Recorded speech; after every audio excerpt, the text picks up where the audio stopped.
വിശുദ്ധ മത്തായി എഴുതിയ സുവിശേഷം അധ്യായം 12 വാക്യങ്ങൾ 33 മുതൽ 37 വരെ. യേശുവും ബെൽസെബൂലും. ഒന്നുകിൽ വൃക്ഷം നല്ലത്, ഫലവും നല്ലത്, അല്ലെങ്കിൽ വൃക്ഷം ചീത്ത, ഫലവും ചീത്ത.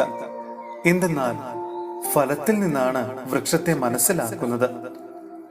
അണലി സന്തതികളെ, ദുഷ്ടരായിരിക്കെ നല്ല കാര്യങ്ങൾ പറയാൻ നിങ്ങൾക്ക് എങ്ങനെ കഴിയും?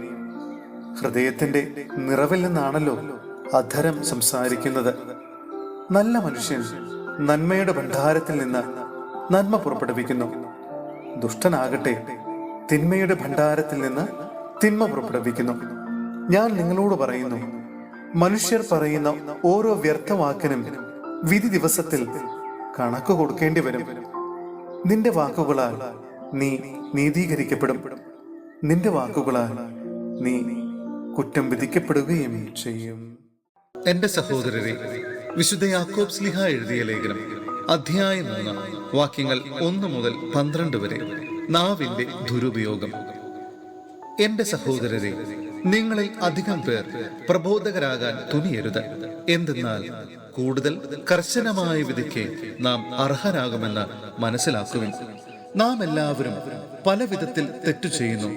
സംസാരത്തിൽ തെറ്റുവരുത്താത്ത ഏവനും പൂർണ്ണനാണ്. തന്റെ ശരീരത്തെ മുഴുവൻ നിയന്ത്രിക്കാൻ അവന് കഴിയും.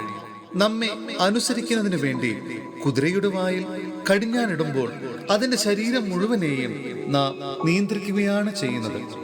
വളരെ വലുതും ശക്തമായ കാറ്റിനാൽ പായിക്കപ്പെടുന്നതുമായ കപ്പലുകളെ നോക്കുവിൻ. വളരെ ചെറിയ ചുക്കാൻ ഉപയോഗിച്ച് ആഗ്രഹിക്കുന്ന സ്ഥലത്തേക്ക് കപ്പിത്താൻ അതിനെ നയിക്കുന്നു.